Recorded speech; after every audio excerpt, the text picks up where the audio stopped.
할렐루야. 네, 앞뒤로 옆으로 인사하십니다.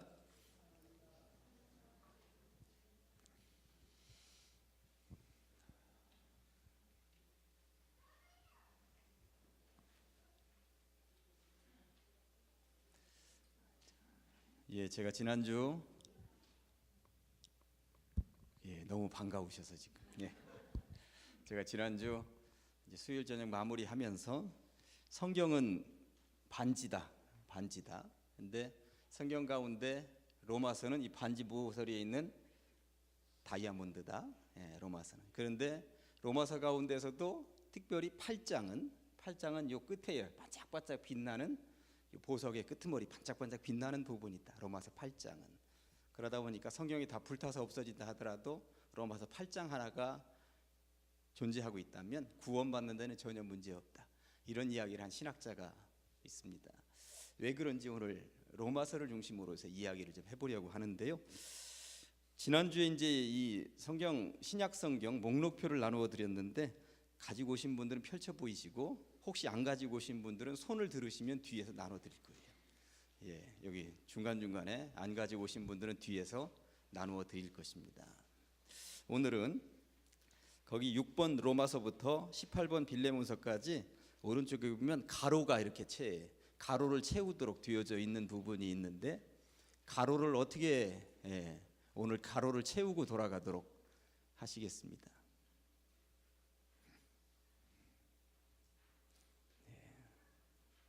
여기 앞에 권사님 최고 앞에 모자라죠? 우리 찬양단들 오늘 특별히 안 가져오셨습니다. 제가 기억하고 있겠습니다. 자, 여기 가로에 보면 지금 6번 로마서부터 18번 빌레몬서까지는 전체가 다 바울이 쓴 13권의 편지 바울 서신이에요. 그런데 이 바울 서신도 구분을 했다라고 하는 것입니다. 어떻게 구분을 했는지 그 내용을 전체적으로 살펴보는데 오늘 다 얘기를 하지는 못합니다. 오늘은 일부분만 이야기하고 한 서너 주간에 걸쳐서 바울 서신에 대한 이야기를 쭉 흐름을 이야기하려고 합니다. 6번 로마서부터 고린도전서, 고린도후서, 갈라디아서까지 이 네 권의 책을 거기 가로 했는데 뭐라고 할까요? 무슨 서신이라고 할까? 혹시 들어보신 적 있으세요? 무슨 서신이라고 할까? 무슨 서신이라고? 교리서신이라고 합니다. 교리서신이라고. 그러니까 로마서, 고린도전서, 고린도후서, 갈라디아서까지를 교리서신이라고 해요. 교리라고 하는 말이 한문으로 죄송해요 써서 이제 교리, 종교할 때 이게 교자, 학교할 때도 교자, 이 이론. 그러니까 교리는 기독교인에게만 소속되는 게 아니라 모든 종교에 그 종교가 지향하는, 표방하는 이론, 이것을 교리라고 하는 것이죠. 예수님이 이 땅에 와서 사시고 돌아가시고 십자가에 달려 돌아가시고 그리고 부활하시고 승천하셨는데 그렇게 사셨다가 십자가 달리시고 돌아가시고 부활하시고 승천하신 의미가 무엇인가? 이 교회에 대한 이해를 돕도록 하는 이론이 있어야 될 거 아닙니까? 왜 돌아가셨는지, 십자가의 의미는 무엇인지, 부활하신 것은 도대체 어떤 의미를 담고 있는지 이것에 대해서 세밀하게 기록해 놓은 책들이 로마서, 고린도전후서, 갈라디아서 쪽에 주로 포진을 하고 있다는 이야기예요. 그래서 여기를 교리서신이라고 이렇게 구분을 하고 있습니다. 물론 그 밑에 있는 10번부터 나와 있는 바울 서신의 다른 책들에도 교리는 있습니다. 기독교는 이러한 종교다. 물론 교리는 다 있습니다. 그렇지만 집중적으로 교리에 대한 이야기가 집약되어져 있는 책들이 여기인데 그 중에서도 로마서가 가장 집약되어져 있어서 교리 서신의 으뜸이라고 할 수 있는 것이죠. 그래서 그 부분은 조금 있다가 이제 다 집중적으로 로마서를 살펴보도록 하려고 합니다. 자, 그러면 그 밑에 10번, 11번, 12번 에베소서, 빌립보서, 골로새서는 무슨 서신이라고 할까요? 장로님, 옥중서신이라고 하는 거죠. 옥중서신에 대해서는 다음 주에 살펴볼 것입니다. 이 서신을 왜 옥중서신이라고 하는지 그 세세한 내용은 다음 주에, 옥중서신은 다음 주에 그런데 요 10번, 11번, 12번만 옥중서신이 아니에요. 한 권이 더 있습니다. 어느 것이 옥중서신일까요? 몇 번? 한 권이라고 그랬으니까 18번. 빌레몬서도 옥중서신이에요. 그러니까 옥중서신이라고 하는 말은 감옥 가운데, 감옥에서 써보낸 편지다. 감옥에서 써보냈지만 이 책들에도 분명히 교리는 있습니다. 그렇지만 전체를 다 교리서신이라고 하기는 그러니까 요 네 권은 감옥에서 썼는데 감옥에서 써보냈음에도 불구하고 아주 독특한 바울의 진리 엑기스가 담겨져 있는데 그것은 무엇인지 다음 주에 이제 옥중서신은 집중적으로 다루도록 하겠습니다. 그런데 이제 13번하고 14번이 이게 참 애매한데요. 여기는 무슨 서신이라고 하냐면 데살로니가전서, 데살로니가후서는 아주 특별한 책이에요. 신약 성경이 27권으로 되어져 있는데 데살로니가 전서라고 하는 책이 27권 가운데 첫 번째로 기록된 책입니다. 이게 데살로니가 전서가 굉장히 의미가 있는 거예요. 그러니까 복음서들 중에는 뭐가 1번이었어요? 마가복음이었죠. 복음서 중에. 그런데 마가복음보다도 데살로니가 전서가 이 편지가 더 먼저 쓰여졌다라고 하는 거예요. 그러니까 신약 성경을 통틀어서 1번째로 기록되어졌다라고 하는 데살로니가 전서 의미 있는데 데살로니가라고 하는 교회에 바울이 편지를 써 보낸 거죠. 그러다 보니까 여기는 교리도 들어 있어요. 데살로니가 교회 교인들이 하여튼 이 데살로니가 교인들이 어떻게든 예수님을 제대로 믿었으면 좋겠다 하는 생각이 들어 있어서 교리도 들어 있는데 또 어떤 분들은 이렇게 따로 구분을 하기도 합니다. 데살로니가 전서와 데살로니가 후서는 그냥 초기 서신이다 이렇게 이야기를 하기도 해요. 처음에 바울이 어떻게든 데살로니가 교회를 복음으로 이끌었으면 좋겠다 하는 마음이 간절함이 담겨 있는 거예요. 왜 그러냐면 사도행전을 강의하면서 데살로니가 교회에 대해서 여러 차례 강조를 했습니다만 데살로니가 교회는 사도 바울이 이리저리 복음을 증거하면서 돌아다녔던 교회 가운데 가장 애틋한 교회예요. 왜냐하면 겨우 석주 거기 가서 전도한 거예요. 석주. 겨우 안식일에 석주 전도하고 왔으니 얼마나 석주 전도하고 쫓겨나다시피 도망을 내려왔어요. 밑에 베레아라고 하는 곳으로. 나중에 자기 혼자 이제 피신하면서 디모데도 보내보고 신라도 보내보고 데살로니가 겨우 석주 전도하고 왔는데 그 교회가 좀 어떻게 됐는지 궁금해서 못 살겠다. 그랬는데 거기 다녀온 신라와 디모데가 선교 보고를 하는데 데살로니가 교회가 튼실히 서가고 있다는 보고를 받고 너무나도 기뻐서 데살로니가 교회에 편지를 써보낸 게 데살로니가 전서인 거예요. 그러니 그러한 기쁨이 이 사도 바울에게는 가득 차 있는 거죠. 데살로니가에 대한 이야기는 나중에 또 그 차례가 됐을 때 더 깊이 이런 배경으로 첫 번째 책이다. 신약 성경에 이런 정도 알고 계시고 다시 다룰 때가 있습니다. 그래서 여기는 가로에 교리 서신이라고도 하고 점 찍고 초기 서신이라고 그냥 초기 서신으로 그냥 구분하자. 그 대신 교리가 들어 있습니다. 초기 서신이라고 하는 의미를 담는 것은 첫 번째 거였다. 이런 의미를 담기 위해서 그렇게 하는 것이죠. 자, 그렇다면 15번, 16번, 17번 세 권의 책은 무슨 서신이라고 할까요? 그렇죠. 완장로님 목회 서신이라고 합니다. 목회 서신. 목회 서신. 여기는 참고적으로 15번, 16번, 17번, 18번은 디모데, 디도, 빌레몬은 사람 개인에게 써보낸 편지예요. 그 앞부분은 교회에게 써보낸 편지, 교회 이름들인데 디모데, 디도는 초기 목회자입니다. 목회자. 그러다 보니까 디모데야, 목회는 이렇게 하는 거야. 디도야, 목회는 이렇게 하는 거야. 표현이 죄송한데 디모데 목사야, 목회는 이렇게 하는 거야. 디도 목사야, 목회는 이렇게 하는 거야. 하면서 신앙의 후배들에게 목회를 어떻게 해야 되고 그리고 사람, 장로나 집사는 어떻게 세워야 하고 그런 것들까지도 아주 세밀하게 기록이 되어져 있다라고 하는 것입니다. 목회 서신이라고 그래요. 목회 서신은 어떤 내용들로 있는지 나중에 목회 서신을 한 꼭지로 다루도록 하겠습니다. 자, 그러면 6번부터 지금 18번까지 보셨는데 특별히 6번부터 14번까지는 이게 교회 이름이라고 그랬습니다. 자, 그럼 문제 하나 내도록 하겠습니다. 바울은 편지를 써보낼 때에 모든 교회들을 자기가 개척했었던 교회들에게 지금 편지를 써보내는 거예요. 근데 이 중에서 유일하게 하나, 바울이 아직 개척을 자기가 하지 않았는데 남들이 개척한 곳에 써보낸 편지가 하나 있습니다. 무엇일까요? 무엇이냐면 로마서입니다. 로마서. 아직 로마에 못 갔어요. 로마 가고 싶은 마음은 간절한데 로마의 길이 열리지 않았어요. 그런데 로마에 기독교인이 있다는 거야. 이 소식을 들은 거예요. 깜짝 놀랐습니다. 그런데 로마에 있는 기독교인들이 예수를 믿기는 믿는데 어떻게 믿어야 할지 제대로, 그리고 예수의 십자가와 부활이 어떤 의미인지 제대로 알지 못하는 거야. 그래서 로마서를 써보내면서 예수님의 십자가, 예수님의 부활, 이것은 어떠한 의미인지 아주 세밀하게 교육 목적을 가지고 로마서를 써보냈다고 하는 것입니다. 그래서 나의 신앙이 자꾸 주저앉는다 그러면 로마서 읽으셔야 됩니다. 십자가의 의미가 무엇인지 잘 마음에 와닿지 않는다 그러면 로마서를 읽으셔야 돼요.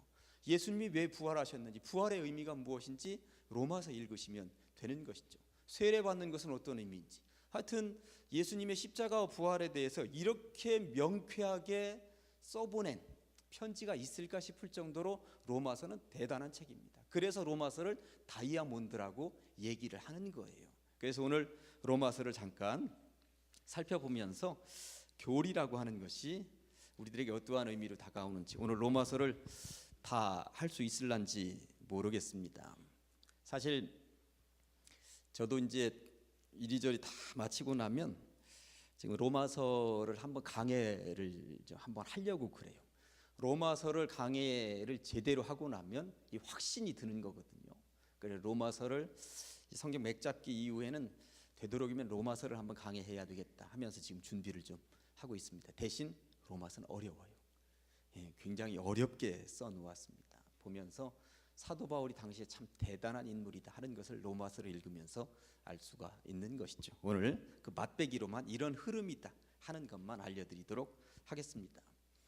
로마에 있는 교인들, 아직 얼굴을 본 적은 한 번도 없습니다. 신앙을 가지고 있다, 열정은 있다. 그렇지만 속속들이 세밀한 것을 아직 알지 못하는 그들에게 무언가를 쥐어주어야만 합니다. 그래서 예수님이 이 땅에 왜 오셨고 십자가 짊어진 것은 어떤 것이고 그 이후에 우리는 어떻게 해야 구원을 받는 것인지 그 내용에 대해서 쭉 흐르면서 얘기를 하고 있는데, 자 보도록 하겠습니다. 로마서 1장 쪽으로 가서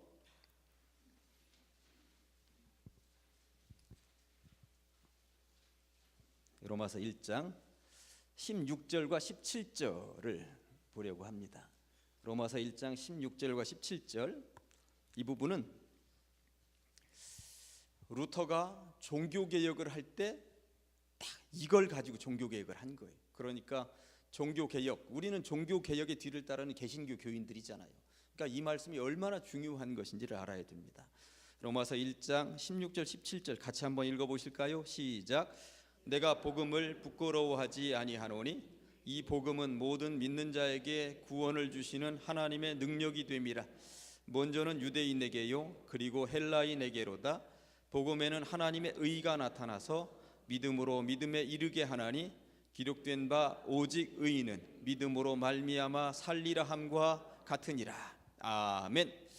요게 이 로마서를 써보내는 전체 내용의 지금 핵심인 거예요. 복음이라는 말이 나왔습니다. 복음은 뭐라고 그랬습니까? 예수 그리스도. 예수 그리스도가 복음이라고 그랬습니다. 마태복음은 마태가 기록한 예수님에 대한 이야기. 그러니까 마태복음. 복음은 예수님입니다. 그런데 내가 복음을 부끄러워하지 아니하노니, 복음을 부끄러워하는 사람들이 있었구나, 그런 이야기인 거예요.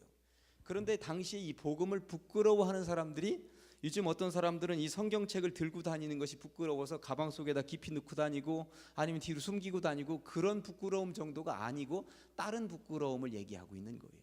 당시에 복음을 부끄러워하는 사람들의 이 부끄러움이라고 하는 것은 뭐였냐 하면, 십자가, 나무에 매달려 죽으면 저주받은 것이다 라고 하는 인식이 유대인들에게는 있었어요. 그리고 이방인들에게는 십자가에 달려 죽은 사람은 최고의 죄인이다, 죄악된 사람이다. 그런데 어떻게 십자가에 매달려 죽은 최고 죄인, 그리고 정치범, 이런 사람을 신앙의 그 대상으로 삼으면서 믿고 따르느냐, 이 말이 안 된다 하는. 그러니까 나무에 매달려 죽은 사람 그것을 믿는다라고 하는 것은 부끄러운 것으로 여기지고 자기들 스스로 이것을 어떻게 해석할 방법이 없는 거예요. 믿는다는 하지만 아유 창피하게 네가 믿고 있는 존재는 나무 달려 죽었다며 이러고 있으면 여기에 대해서 명쾌하게 이 로마에 있는 기독교인들이 대답을 못하고 있었던 거예요. 그냥 부끄러워. 나무 달려 죽으면 부끄러운 존재. 그런데 나는 그거 하나도 부끄럽지 않다. 왜냐하면 이 복음은 모든 믿는 자에게 구원을 주시는 하나님의 능력, 십자가에 매달려 죽은 것, 그것이 능력이라고 하는 걸 나는 믿기 때문에, 십자가가 얼마나 중요한 것인지 나는 믿기 때문에 그거 알아야 된다 하면서 지금 이 이야기를 써보내고 싶은 게 사도 바울의 목적이라고 하는 것입니다. 그러면서 17절에 보니까 복음에는 하나님의 의가 나타나서, 의라고 하는 말이, 자 지금부터 여러분들 1번, 자꾸 이렇게 한문을 써서 죄송한데요. 그리고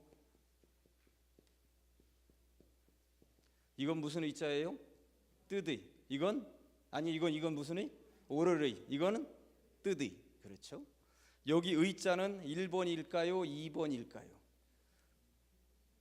2번. 자, 지금 이제 신앙생활을 10년, 20년 하신 분들도 하나님의 나라와 하나님의 의를 구하라 할 때 이 의가 오를 의인지 뜻의인지 구분을 못 하시는 분들이 굉장히 많이 있습니다.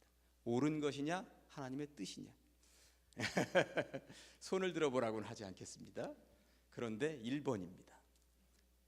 여러분들 한문 성경 보면 오를 의자예요. 오를 의자.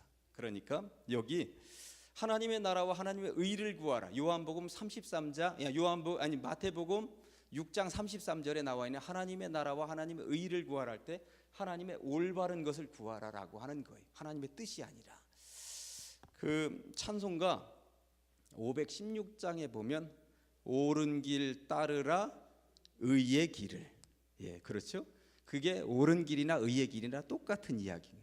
옳은 길 따르라 의의 길을. 이것입니다. 근데 이 의라고 하는 말이 무슨 말이냐라고 하면 원어적으로 따져 들어가면 하나님과 올바른 관계다 이 말이에요. 의라고 하는 말이 이 말이 하나님과 올바른 관계를 맺고 있느냐 이것이죠. 그러면 여기 지금 17절에 복음에는 하나님의 의가 나타나서 믿음으로 믿음에 이르게 하나니 오르 기록된다. 오직 의인은 할 때 의인은 어떤 사람이야? 하나님과 올바른 관계를 맺고 있는 사람이에요.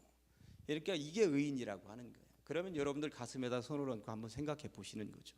나는 정말 하나님과 올바른 관계를 맺고 있는가? 부모 자식 간에도 올바른 관계가 아니면 대화가 안 통하고 말이 안 통하고 서로 눈도 제대로 쳐다보지 못하고 그러잖아요. 그런 것처럼 하나님과 정말 올바른 관계를 가지고 있느냐, 이것이 의의 영역이라고 하는 것. 이거 아주 명쾌한 이야기입니다. 그 이야기를 사도 바울은 하고 싶었던 것이죠. 이 로마에 있는 기독교인들이 예수는 믿는다 하는데 정말 하나님이 정말 원하시는 그 올바른 관계를 제대로 맺고 있는가, 이것을 묻기 위하여서, 그것을 명쾌하게 하기 위해서 지금 로마서를 써보내고 있다는 것입니다. 그러면서 사도 바울이 전제하고 있는 것 딱 하나 있습니다. 뭐냐면 인간은 모두 죄인이다. 요 이야기부터 시작을 합니다. 인간은 모두 죄인이다. 이 이야기부터 시작을 합니다. 한번 보실까요? 1장 18절입니다. 1장 16절 17절에 명쾌하게 하나님과 올바른 관계를 맺고 있어야만 진짜 산다. 그런데 니네 상황은 어떤지 알아? 하면서 18절에 지금 구분을 죄인이라고 하면서 1번은 이방인들은 어떻게 살고 있는지, 2번은 유대인들은 어떻게 살고 있는지, 3번은 그러면 우리 신앙인들은 지금 어떻게 살고 있는지, 이렇게 세 구분으로 하고 있어요. 이방인들의 죄가 있고, 또 유대인들은 하나님을 믿고 있지만 아직 예수를 믿지 않고 있는 유대인들의 죄가 있고, 예수를 믿기는 믿는데 제대로 믿지 못하고 하나님과의 제대로 관계를 설정하지 못한 그런 사람들의 죄가 있다고 지금 구분을 좀 몇 개 하고 있는데, 그 구분점을 한번 잠깐 보면서, 로마서가 어려운데 이런 구분점만이라도 알고 있으면 로마서를 읽기에 좀 더 수월하겠기 때문에 18절부터 보면 요게 이제 18절부터가 이방인들이 가지고 있는 죄악에 대한 목록이 여기에 쫙 나와 있습니다. 1장 18절에 하나님의 진노가 불의로 진리를 막는 사람들을 따져 들어가면 이게 이방인들이에요. 전혀 하나님도 모르고 그냥 자기 멋대로 사는 사람들, 이러한 사람들이. 그런데 이러한 사람들이 어떻게 살아가고 있는가? 죄의 목록을 쭉 내려가 보면 28절부터 32절까지 이렇게 기록을 하고 있습니다. 1장 28절부터 제가 천천히 한번 읽어볼 테니까. 또한 그들이 마음에 하나님 두기를 싫어하며, 그러니까 신앙이 없는 사람들이야. 하나님께서 그들을 그 상실한 마음대로 내버려 두셨어요. 일단은 합당하지 못한 일을 하게 내버려 두셨더니 뭘 하고 사냐면 곧 모든 불의, 추악, 탐욕, 악의가 가득한 자요, 시기, 살인, 분쟁, 사기, 악독이 가득한 자요, 수군수군하는 자요, 비방하는 자요, 하나님께서 미워하시는 자요, 능욕하는 자요, 교만한 자요, 자랑하는 자요, 악을 도모하는 자요, 부모를 거역하는 자요, 우매한 자요, 배약하는 자요, 무정한 자요, 무자비한 자라. 그들이 이 같은 일을 행하는 자는 사형에 해당한다고 하나님께서 정하심을 알고도 자기들만 행할 뿐 아니라 또한 그런 일을 행하는 자들을 옳다 하느니라. 이게 못된 짓인 것 알면서도 그쪽으로 달려가는 이방인들이 있다는 이야기를 하는 거예요. 이방인들은 이런 유형에 처해 있다. 그러면 유대인들은 어떠냐? 2장 17절에 보니까 2장 17절입니다. 유대인이라 불리는 네가, 앞에는 이제 이방인들의 죄악에 대해서 쭉 나온 다음에 유대인이라 불리는 니네들은 그럼 어떠냐? 유대인들에게 지금 전국을 찔러서 얘기하는 거죠. 몇 줄을 제가 23절까지 읽으려고 그래요. 율법을 의지하며 하나님을 자랑하는데, 율법의 교훈을 받아 하나님의 뜻을 알기는 아는데, 지극히 선한 것을 분간할 줄도 아는데 맹인의 길을 인도하는 것, 어둠에 있는 자의 빛이요. 이 아주 칭찬을 잘합니다. 앞에 율법에 있는 지식과 진리의 모본을 가진 자로서 어리석은 자의 교사요, 어린아이의 선생이라고 스스로 믿으니, 그렇게 믿고 있는 데까지는 하여튼 잘한 부분도 있고 앞에서 이끄는 지도자 역할도 해. 그런데 문제는 21절부터 그러면 다른 사람을 가르치는 네가 네 자신은 가르치지 아니하느냐? 도둑질하지 말라 선포하는 네가 도둑질하느냐? 간음하지 말라 말하는 네가 간음하느냐? 우상을 가증히 여기는 네가 신전 물건을 도둑질하느냐? 율법을 자랑하는 네가 율법을 범함으로 하나님을 욕되게 하느냐? 유대인들은 먼저 선택받아서 뭔가 올바른 것, 지식은 다 있고 이렇게 살아야 됩니다 선포도 하는데 뒤에서는 호박씨 다 까고 있는 게 유대인이더라. 이게 너희들의 죄악이야 하고 툭 던지는 거죠. 그리고 났더니 그 유대인들 가운데 그나마 이제 신앙인들이 있었어요. 신앙인들이. 그게 이제 9절부터입니다. 3장 9절. 이방인들의 죄악 목록을 쫙 얘기해 놓고 유대인들의 죄악 목록을 쫙 얘기해 놓고 이제 신앙을 가지고 있다 하는, 이제 믿었다 하는 너희들은 어떠냐? 9절부터 아주 재밌게 9절부터 18절까지. 그러면 어떠하냐? 우리는 나으냐? 결코 아니라. 유대인이나 헬라인은 이방인이죠. 헬라인이나 다 죄 아래 있다고 우리가 이미 선언하였느니라. 기록된 바 의인은 없나니 하나도 없으며 깨닫는 자도 없고 하나님을 찾는 자도 없고 다 치우쳐 함께 무익하게 되고 선을 행하는 자는 없나니 하나도 없더라. 그들의 목구멍은 열린 무덤이요 그 혀로는 속임을 일삼으며 그 입술에는 독사의 독이 있고 그 입에는 저주와 악독이 가득하고 그 발언이 피 흘리는데 빠른지라. 파멸과 고생이 그 길에 있어 평강의 길을 알지 못하였고 그들의 눈앞에 하나님을 두려워함이 없느니라 함과 같으니라. 똑같다는, 결국은 똑같다. 지금 신앙을 가지고 있지만 결국 보니까 의인은 하나도 없다는 말과 똑같이 하나님과 올바른 관계를 제대로 맺지 못하고 있으니 어찌 되는지. 그러면서 이 죄인이라고 하는 거에 대한 명쾌한, 너희들이 어떤 죄인인지 알아? 3장 23절 24절 우리들이 많이 암송구절로 가지고 있는 말씀이죠. 그럼 뭐라고 되어 있어요? 모든 사람이 이방인이든 유대인이든 지금 이제 갓 신앙을 가지고 있다 하는 너희들이나 모든 사람이 죄를 범하였음에 하나님의 영광에 이르지 못하더니. 여기까지. 그러니 어쩌란 말이야. 그러니 어쩌란 말이야. 이렇게 문제거리들만 다 나열해 놓고 어쩌란 말인가. 바울은 명쾌하게 해답을 제시합니다. 24절에 뭐라고 되어 있어요? 그리스도 예수 안에 있는 속량으로. 속량이라는 말이 무슨 말일까요? 몸값을 주고 종을 풀어주는 게 속량이에요.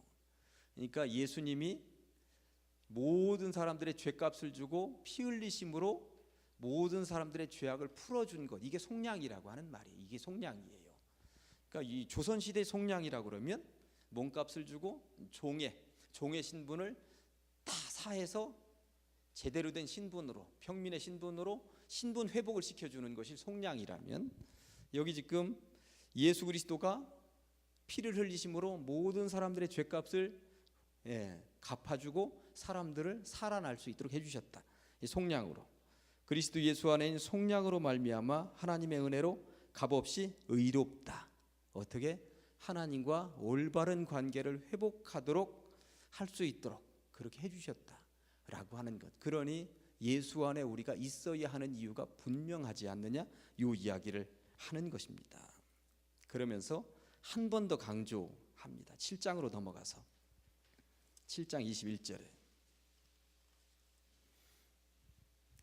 7장 21절에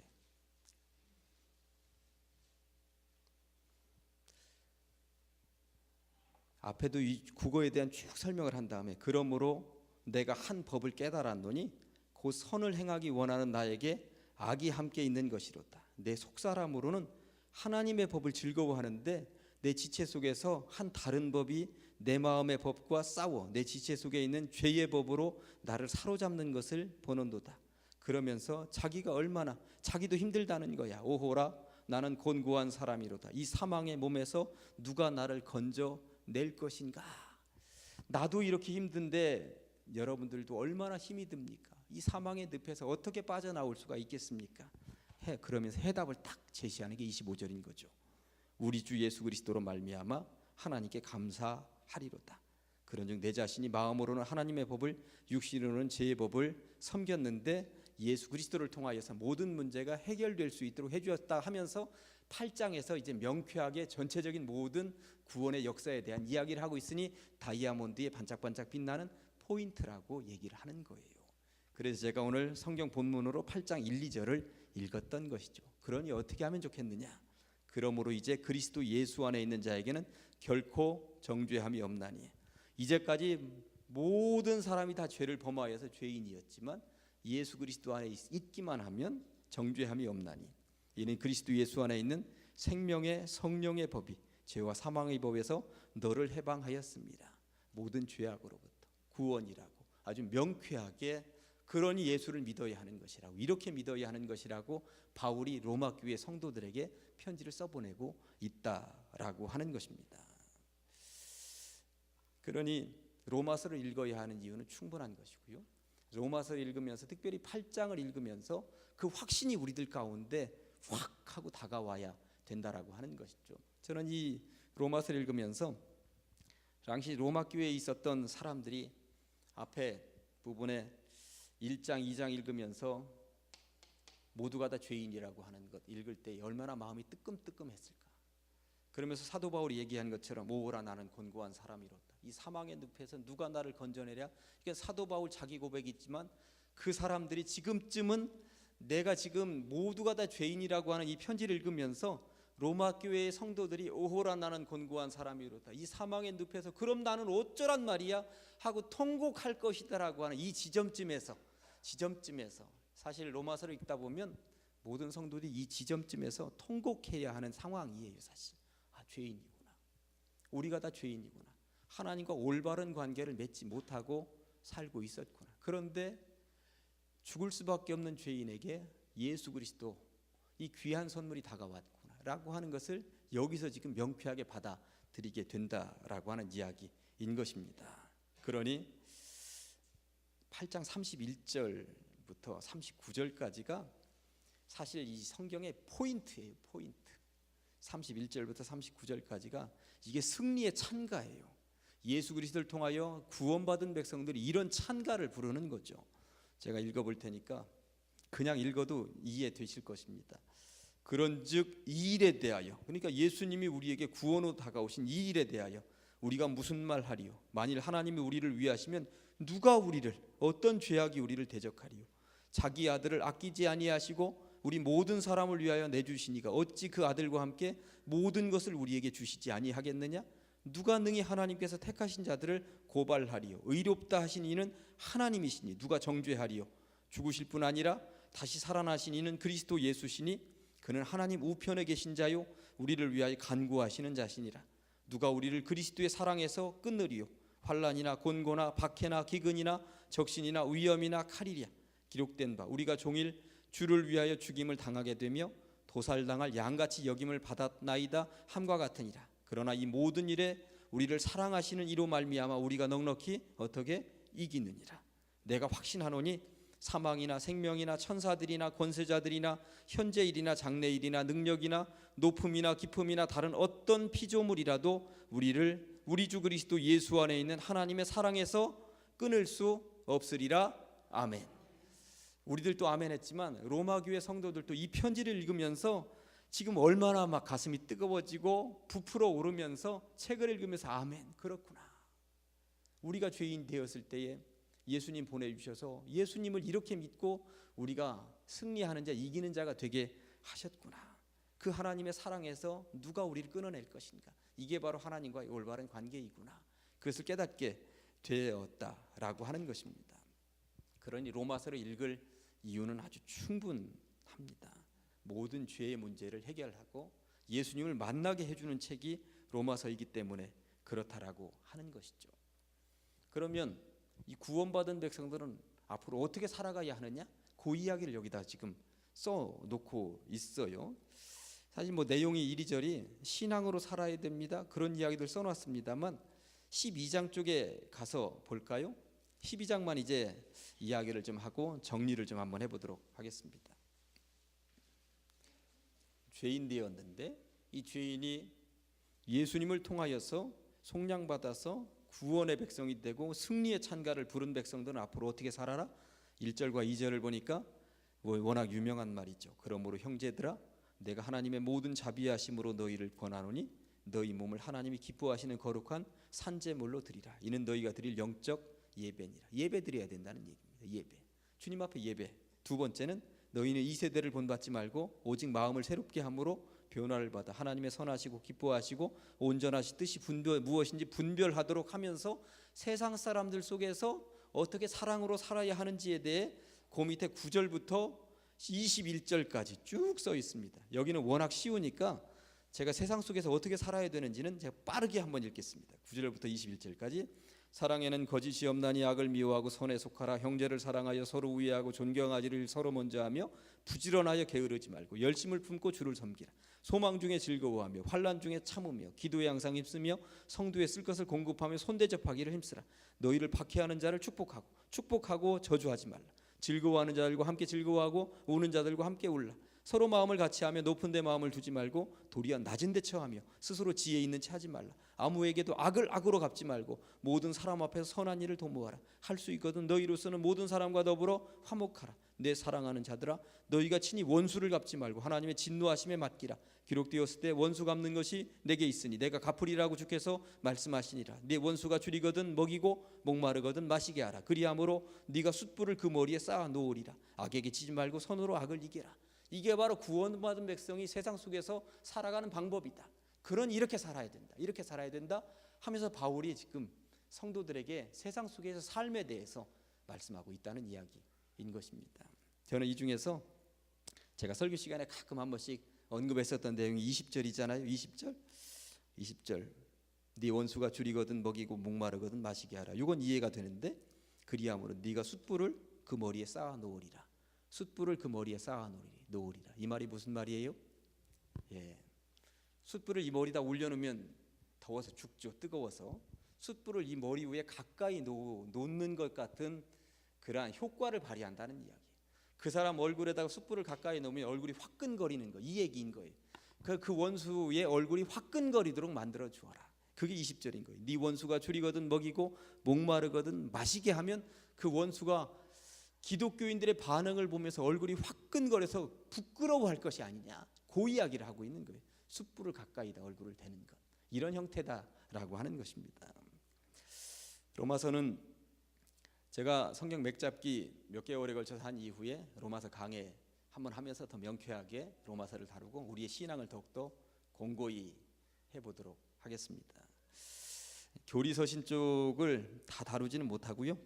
다음 주에는 옥중서신 쪽을 집중적으로 이야기하면서 감옥에 갇혀 있는 바울이 어떻게 했는지 그렇게 한번 이야기를 전개해 보도록 하겠습니다. 기도하겠습니다.